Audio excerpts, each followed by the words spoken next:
So it's great to meet all of you. My name is Sabrina Weiss. I go by Dr. Weiss in classes, just as a practice for college and for professional levels. Also, this way I don't have to deal with the Miss, Ms., Mrs., all that sort of stuff. So I'm here to talk about food, but how to use food as a gateway to learning rigorously about people, about society, about history, about values, and about cultures. And there's been a lot of discussions now. I guess I would be considered a foodie. I've been trying to teach myself many types of cuisines and cooking. I talk with a lot of friends about food. Food's become a very important issue right now with the coronavirus pandemic, as people are realizing we don't have access to as many types of foods. And so there's also been a lot of discussions about negative things, about cultural appropriation, about exploitation, about insensitivity, or other types of negative social experiences, especially for people who come from cultures that have been oppressed, that have been colonized, and also that many cultures of people are not seen as the owners or the creators of the food from their culture, but instead that food gets taken out of context and then resold at a much higher price to people as kind of this fancy or upscaled sort of cuisine. And it's quite a difficult way to navigate through this. And so I wanted to basically give you a few ideas for ways that we can try to avoid that and try to approach food from a respectful position, in a way that acknowledges and appreciates the cultures who produce the food. But I also wanted to give a couple examples of how we can start with a food and then from there expand to look at history and to look at society and look at politics and all of these other things to understand, to really understand and appreciate the people who created this food. So to start with, this image I have here, if you follow YouTube food channels, you might recognize this. This is from the channel Italia Squisita, and they have a series of Italian chefs who both show how to create traditional Italian dishes, but they also have a really interesting reaction video series where they look at popular videos from other countries as people on YouTube try to make Italian foods, but they do their own variations and transformations. Some of them will claim that it's authentic, but they're using ingredients that Italian chefs would never use. And it's biting, it's funny, it's a very interesting and fascinating way that these chefs, these experts from Italian culture, get to talk back to the people who are doing things with their food. And there's some really interesting dialogues that we can see now that we have people from the home cultures actually getting to comment on what they see going on. Let's see here. To present the outline, the menu of what we're going to cover, I drew inspiration from Italian courses, but I am not going to exclusively stick to Italian food. I'm also going to bring in some Korean food and talk about Guam as well. But to start off, I was just going to share some of my personal experiences growing up with food, and part of why I have such a passion for it as somebody who comes from a mixed heritage and who has experienced interesting conflicts across different cultural interactions, and also to share a bit about my own personal belief that everything can be a gateway to learning. And I teach courses on fiction. I do the book clubs. I teach courses based on video games, television shows, media, and they are all really great ways to set an approachable opening to talk with a student and a learner about bigger social issues. And so that is kind of my specialization in the courses that I teach. Then we'll talk about spaghetti alla carbonara. with a stop off talking about cacio e pepe and look at the history and the heritage of these dishes and then how they've been transformed by different people. The next course, we will look at spam, which hopefully everybody is familiar with. There's the Monty Python sketch, I don't like spam. And we use spam now to talk about emails that we don't want. And so it's become this huge cultural idea. Many people either have never tried spam, refuse to try it, or say that they don't like it. And there's a lot of interesting politics and history behind spam, especially for many cultures who were torn apart by war and who interacted with the United States. And so we're going to take a look at that. Then we're going to have our salad course because in a traditional Italian meal, you actually have the salad after the main courses. And we're going to talk a little bit about some word salad of relevant terms like cultural appropriation. I'm going to give some definitions and explain why they're a part of the discourse right now. And then I want to save a lot of time for discussions and questions and ideas afterwards because although I'm not offering a class on food this coming fall, I do want to develop and offer a course in the spring. But I really want to learn about what your goals, what your needs are, what kinds of interests you might have in terms of the content that you would like to see in that type of a course. So to start off with, those of you who are familiar with Korean food might recognize this, or East Asian food, you might also recognize some of the ingredients. These are little tiny fish. They call them anchovies. They're very different from the Italian salted anchovies that you might see at an Italian restaurant. But in Korean, they're called myeodae. And these were sauteed with some peppers, and you can see some red pepper flakes and garlic and sesame seeds, soy sauce, sugar. So it's sweet. It's kind of a teriyaki sort of flavor. And it's a very popular side dish. The banchan is what it's called in Korean. And you get lots of little dishes on the sides of the rice and maybe a few meats and such. And so lots of vegetables, lots of fish, lots of little side dishes of food that you go around and you eat. And so, for my experience growing up, I remember starting in kindergarten when I started to go to school and take my lunch. I would bring myeodae and rice. I didn't bring kimchi because I already knew kimchi is smelly. You don't bring that because no one's going to like you. And I would bring some like cucumber pickles or something. And the teasing I got, if any of you have seen the show Fresh Off the Boat on ABC, it was just a really great callback for me on that lunchroom experience, that sense of dread as you bring food that is normal for your household. Because my mother is Korean and my dad is half Japanese and half Austrian Jewish, that Korean food was a big part of my diet. And I liked it much better than a soggy ham sandwich. And so I brought this normal food for my family and I got teased. And they would go, ew, you're eating, first of all, fish. Ew, you're eating fish. Ew, the heads are still on. You eat the brains and the eyes too. So because I didn't want to take any trash talk from anyone, I would just grab them and chew them up and look straight at them. I didn't have many friends at lunch because of that. But that feeling, that idea that your food isolates you was very formative for me. And to see the power of food in connecting people and separating people and provoking disgust and questions and ideas. Fortunately, things have gotten much better since then. Now sushi is a very common popular food. Korean food is getting popular. Filipino food is also becoming a rising star in terms of street foods and exciting foods for people. So there's a lot of positive change. What's interesting is that I didn't just get pressure and negativity from non-Asian people. I also got some pressure from Koreans. When our family would go out to a Korean restaurant, I learned how to use chopsticks when I was 5. And I could use chopsticks, I could use a fork and knife. My mother taught us proper table manners across cultures, but I would be given a fork instead of chopsticks at a Korean restaurant. And I was always left wondering, was that because I didn't look Korean enough? Because I didn't look Asian enough? I didn't look like someone who would be able to use chopsticks, so I would use a fork instead. Sometimes they would forget to bring us the really tasty banchan, the really tasty side dishes, and my mother had to ask, and they said, "Oh, we didn't think that you would eat them." And so my mother was the interlocutor between us to help open that up and help give us that opportunity. But again, I saw how powerful food was in terms of showing acceptance and connection with people. So this is a little bit of the background that I come to food with and some of the sensibilities that I think about when I look at a food.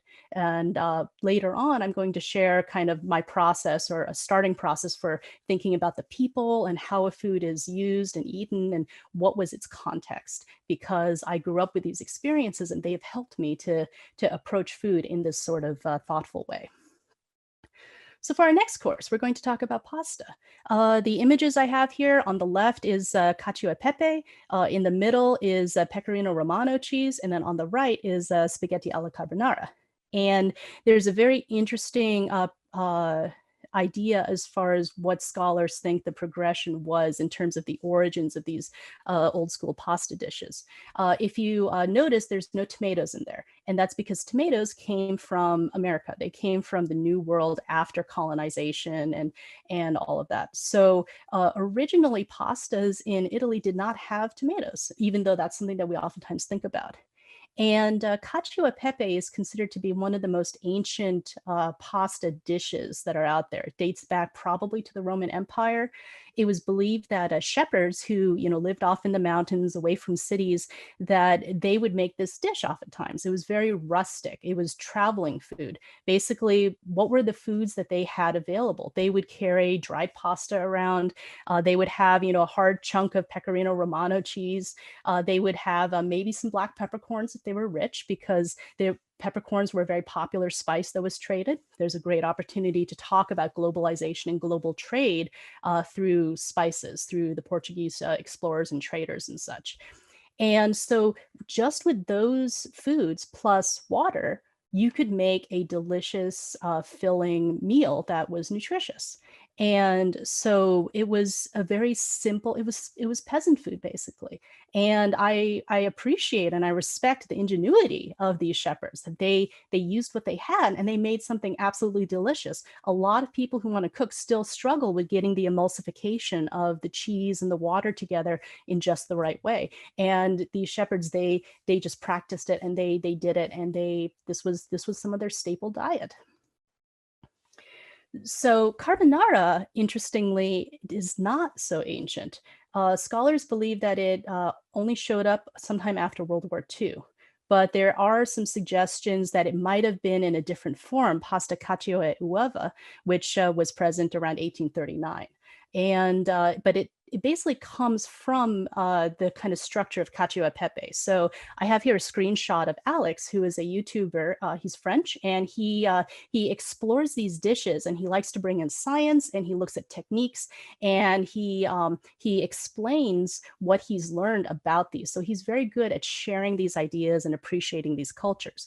And so he discussed in a video about how he could see the connections between these different types of pastas, between cacio e pepe, pasta alla gricia, which is basically cacio e pepe with some type of pork fat mixed in, usually guanciale. And then from there, if you add tomatoes, it becomes amatriciana. And if you add eggs, it becomes carbonara. And so he looked at this as a genealogy. And it also helps someone who's trying to learn how to make these pastas to see, oh yeah, these techniques are all connected. It just depends on when different ingredients were introduced, or when ingredients that maybe were not available before are now available. And so I found his approach to be really interesting and provocative in this sort of way. Other possible origins for carbonara is carbonaro is Italian for charcoal burner. So it might have been attributed to charcoal burners, charcoal workers who, because they were working hard, just like in the United States, we have ham and eggs for breakfast, the really hearty meal, that maybe this was their hearty meal before they would go to work. There was also discussions about a secret society called the Carbonari that was active around the time of Italian unification. Or some say that it just originated at an urban restaurant in Rome that was called carbonara. But just from here, we can see lots of interesting connections to history, to culture, to different groups of people, to laborers, and to look at what was life like for them. And so starting with a pasta dish, we can explore history. We can, contextualize that and kind of put some pins in to help a young learner who may not be as good with history like I was, to go, oh, okay, now I see the progression. Now I see how these different things happened. And so that's a really, really interesting thing that you can get from looking at a dish like this. So carbonara has become a very popular dish, but it's become transformed. It's become corrupted depending on who you talk to, and some of it comes down to what kind of pork you use. And traditionally, it was either guanciale, which is a cured pork jowl, basically pork cheek, that was rubbed with herbs like rosemary and thyme and cured in salt. There's pancetta, which is cured pork belly. It could be smoked, but not necessarily. And it's a little bit more similar to bacon, but it has a different flavor. And then bacon, especially in the American context, is cured with salt, sometimes sugar, and it's usually cold smoked. So this way you actually have to cook it. And there's a lot of discussions about, oh, is it okay to use bacon in carbonara or not? And as I've tried to learn how to make this dish, I don't want to spend the money that it would take to buy guanciale in the United States. It's not as readily available. And so I did a lot of soul searching and thought about it and said, well, is this okay for me to sub out bacon? And then I think about, well, the shepherds who are making the cacio e pepe, the coal workers who were making this dish, they probably didn't have a lot of money. They used what was available. And so the way I see it, I would never serve a bacon carbonara to an Italian chef and call it carbonara. I always say carbonara style using bacon instead. And that's my attempt to try to respect the origins of this dish. But at the same time, I believe it sticks with the spirit of the dish because I'm still using a fatty pork product and I'm using something that would be available to the common people to make a simple but very tasty, hearty sort of dish. And that's something that I feel good with, and I feel like something that is fairly easy for somebody to do is to think about what was the original purpose of this dish? How did the people actually enjoy it? What would be a reasonable translation or substitution?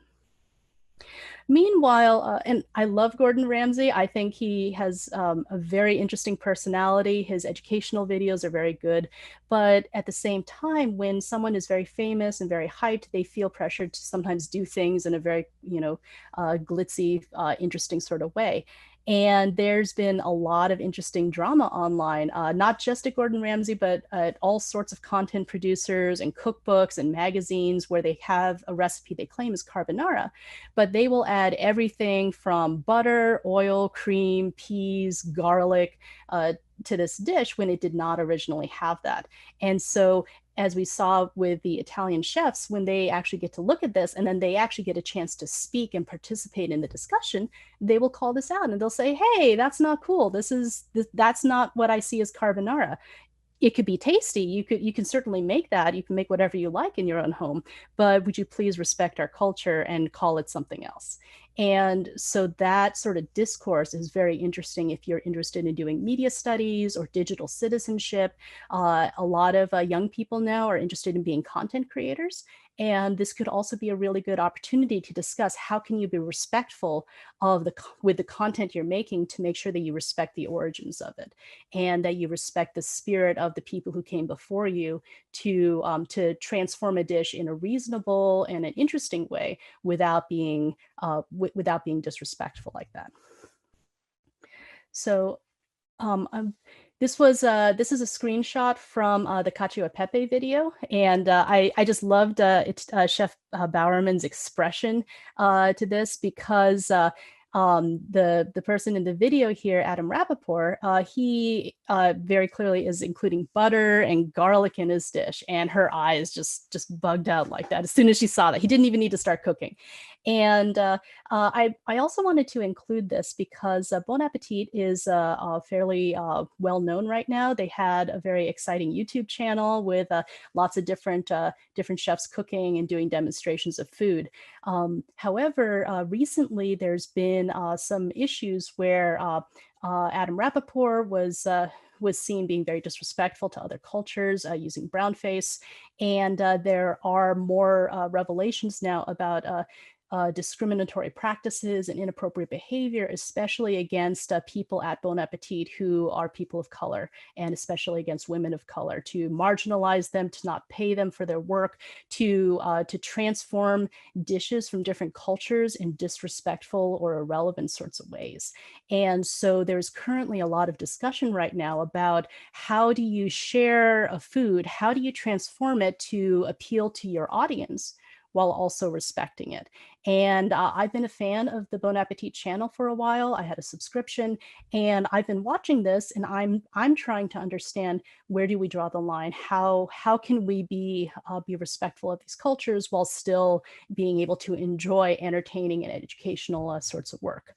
So that's something to also think about, is what are our sources and who is talking about this material, and do they actually have the authority to speak about it, or could they be transforming it? And if they're transforming it, that's fine, especially if you like it. But to recognize, yes, this is a transformation. This is not necessarily the authentic food, which we are going to talk about a bit later on. So Spam, I grew up eating Spam, not huge amounts, but we would sometimes substitute it for ham or bacon. Spam fried rice is absolutely delicious. And I remember I got teased a lot by other kids because they said, "Oh, you like Spam? Spam's terrible." And I'd come right back at them and I'd say, "I think hot dogs aren't very tasty."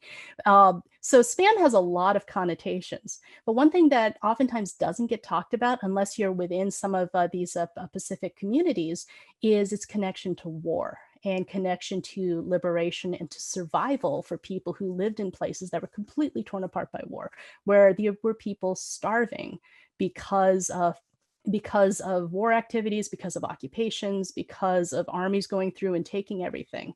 And if it weren't for Spam, people like my mother would not have survived the Korean War. And that is a very fascinating history that I think presents a great opportunity to share with your family, to learn about this. So first, to talk about Guam. Guam is a territory of the United States that's located in the Pacific area, and it's generally known as part of Micronesia. The indigenous Chamorro people are the largest ethnic group on the island, and as with many ethnic groups, they aren't limited just to a current national territory. They're spread out across Micronesia, across the Pacific. There's many in the Philippines and in other areas. But the Chamorro people are very populous in Guam specifically. um, Talking about Guam as a U.S. territory also opens up really good opportunities for us to discuss political designations that we make between a state and a territory. When Puerto Rico was hit with a disaster, there were a lot of people who didn't understand that Puerto Ricans are Americans. Puerto Rico is a United States territory, but they don't get a lot of the political representation that states do. And that's led to a lot of logistical issues. That's led to a lot of public visibility issues, and just the public's understanding of what are lives like for the people who live in these territories when they are not considered states. What is the history of how the United States has annexed these territories and taken possession of them without granting them statehood? So this is another really great opportunity to talk about this political history and political studies. So my own personal experience, and I'm not going to read these quotes on the slides. I trust that you can read them. I'll emphasize some of the main points. But I first learned about how much Guam loved Spam when I was in college, and I did a Navy ROTC to pay for college, and he was a fellow student in there, and we bonded. We both loved anime, we liked Watership Down, and we also liked Spam. And I was like, "You like Spam?" He goes, "Oh yeah, yeah. Spam's like the food of Guam." And it turns out Guam is the highest per capita consumer of Spam. And they actually released a commemorative can of Spam in honor of the liberation of Guam. And the Chamorro people especially, but in general, people in Guam have incorporated Spam into all sorts of their traditional dishes because that was oftentimes the only meat available. And these people were starving because they were occupied by the Japanese army. And when armies come through, they take all the supplies. And then the American soldiers came in and they had rations. And so they were able to get access to this food in order to be able to survive. And so it's become a part of their heritage that they love Spam. And so we may have people on the mainland in the continental United States, interested in health and sodium and all that, turning up their noses at it. But for a lot of people, this was the difference between starving and living. In Korea, this was also a really big part of the culture because of Korea's long history of being occupied, invaded, of dealing with wars. And Korea is a country that has been repeatedly invaded. My mother would tell me about all the different times Korea got invaded because it's such a wonderful country. It has so many wonderful resources. Everybody wanted it, is how she would say. And they were occupied by Japan until 1945, basically the end of World War II. They were liberated from Japan, but then in 1950, that was after they split, North Korea invaded South Korea. So then we had the Korean War. My mother was born in 1951, so right after the war started. And she told me about how when she was in school, because she didn't grow up with much food, because she was very sickly, she was born premature because of all the stress of war, all the trauma, everyone in her age group were smaller, shorter, more frail than than the students in the age group before and after them. So when they lined them up by age, there would be this dip at my mom's year because they had that many, they had those really clear physical effects in addition to the mental and emotional ones. And my mother would tell me stories about how she remembers as a little kid being fed by American soldiers because they were away from their families, and they saw this cute little Korean kid. My mom's father was a translator with the U.S. Army, and so that's why he was able to get access to work on the bases, to get access to more food. He got access to medicine. And one time, my mother, as a baby, almost died from some type of an infection. And she said that she was turning blue, she couldn't breathe, and then an army doctor injected her with penicillin and saved her life. And my grandfather was just amazed. And he said, the United States has miracles. They are amazing. And so this was part of what she grew up with before she immigrated to the United States in the 70s. And so when I think about that, I realize, oh yeah, my mother is a child of war. I'm his grandchild. And so this legacy continues in me. And so it's part of my responsibility to acknowledge it and recognize that there are people who survived through this. And my mother she had a lot more access because of her father working with the Americans. But as we can see here, Grace Moon's grandmother shares, her perspective on this stew. So this stew is called budae-jjigae.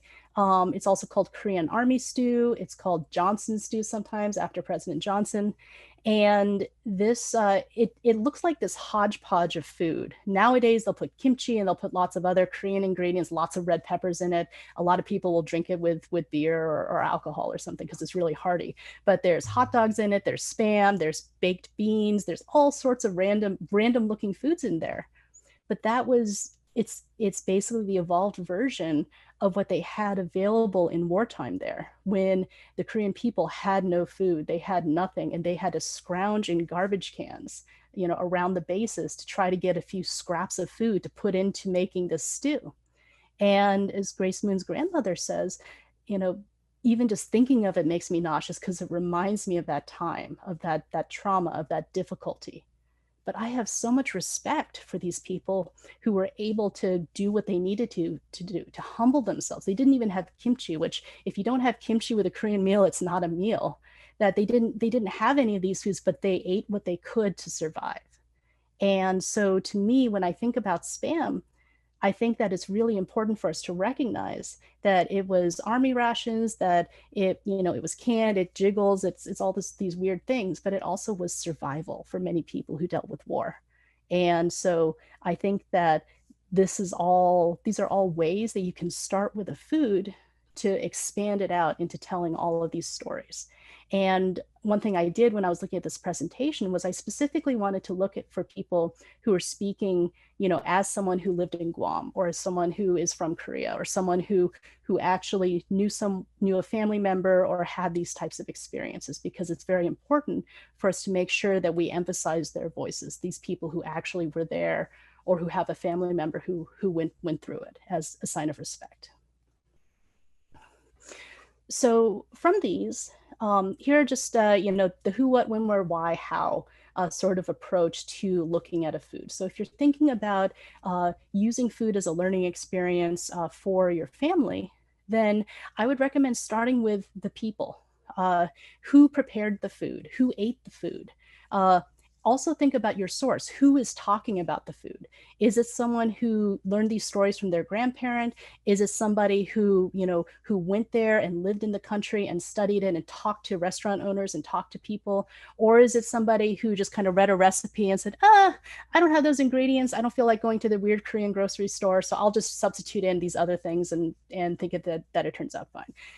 Again, it doesn't mean it's bad, but it is important for you to recognize and think critically about this. So this way you can set a good example for your family in terms of how can we approach this in a rigorous sort of way. We can start looking at the history. When did they start eating this food? Were there big events that were happening that maybe precipitated a transformation of a food? Where did they eat this food? Were these people in rural areas? Were they in urban areas?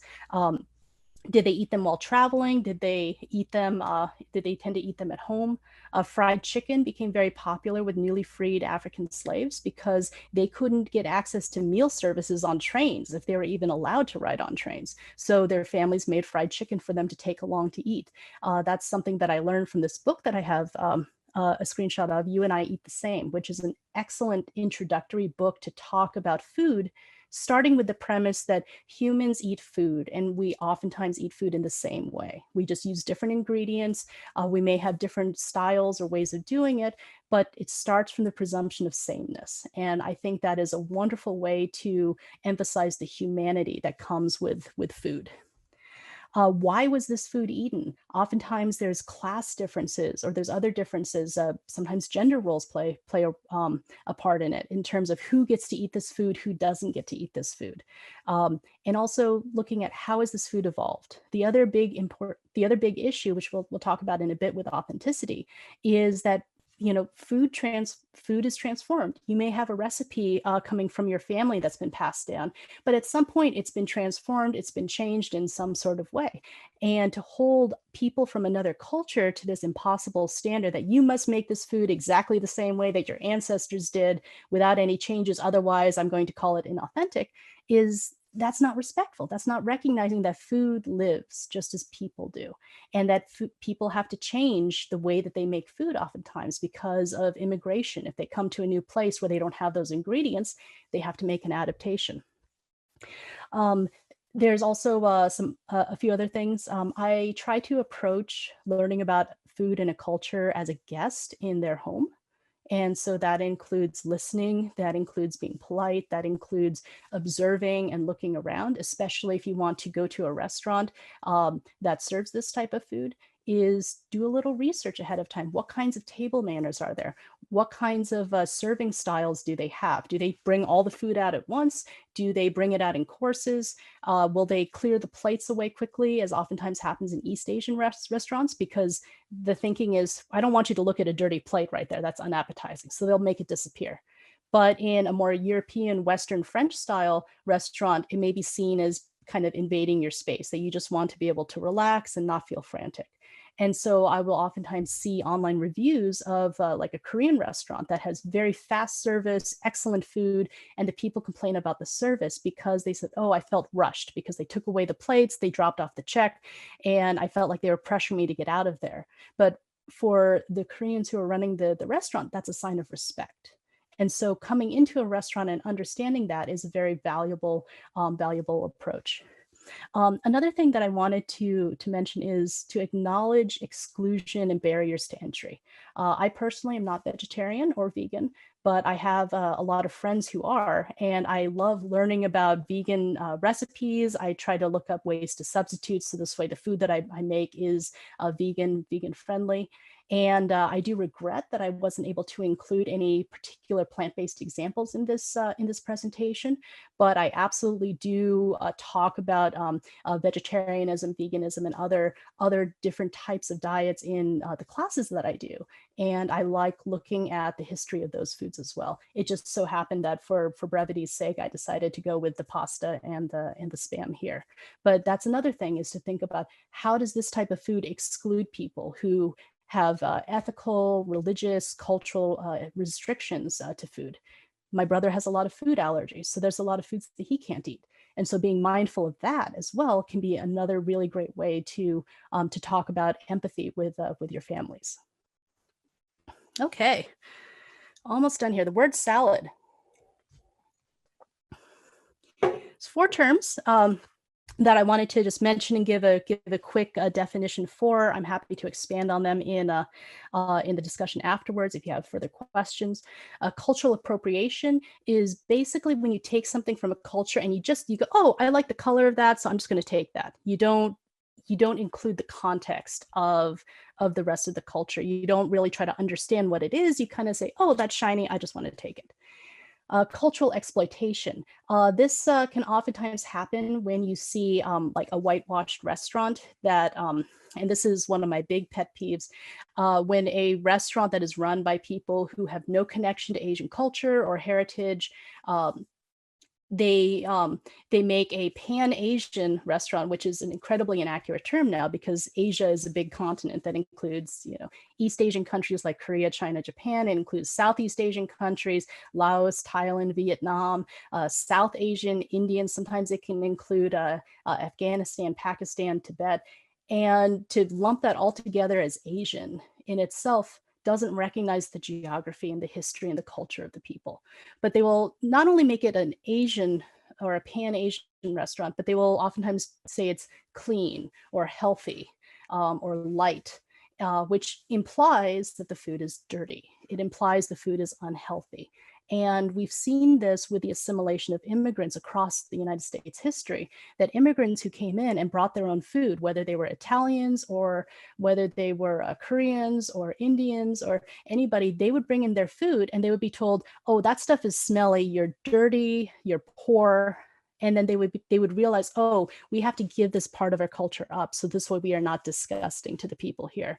In order to be normal, we have to eat Big Macs and French fries. We have to eat their food and appear respectable. And there is a whole history of this that is absolutely fascinating. And it's really tragic because that's how a lot of foods were lost among the American diaspora, because in order to survive, in order to fit into the American ideal, which is very Anglo, very white, they had to give all that up. And so when somebody who is not connected in any way to the culture takes a few dishes and then makes this fancy restaurant and then sells the dishes for 3 times the amount that you would get in the international district from, a family run store, from a family run restaurant. And then they also say, oh, this is clean eating, this is healthy eating. There's a lot of heartache that happens with people in the communities with this type of exploitation. Authenticity. Part of the problem with authenticity is when people treat it like Disneyland, when people go to, let's say, a Japanese sushi restaurant, and then they see that the sushi chef is not Japanese or doesn't appear Japanese. And then they get upset and they say, oh, I wanted the authentic experience. Where are the kimonos? Where's the Japanese sushi chef? And all of that. And there are places that absolutely cater to that sort of an idea. But instead, if you force those expectations on these people who are doing the work of making delicious food for you, then you come across as very ungrateful. And so that is another thing to think about and to call out when you see it. If you see somebody getting really snobbish about authenticity without having any sort of a backing to it, without understanding what the techniques are, what the training is, what the origins of the food are, then that can also be a very upsetting thing and a way of being a poor guest in this culture.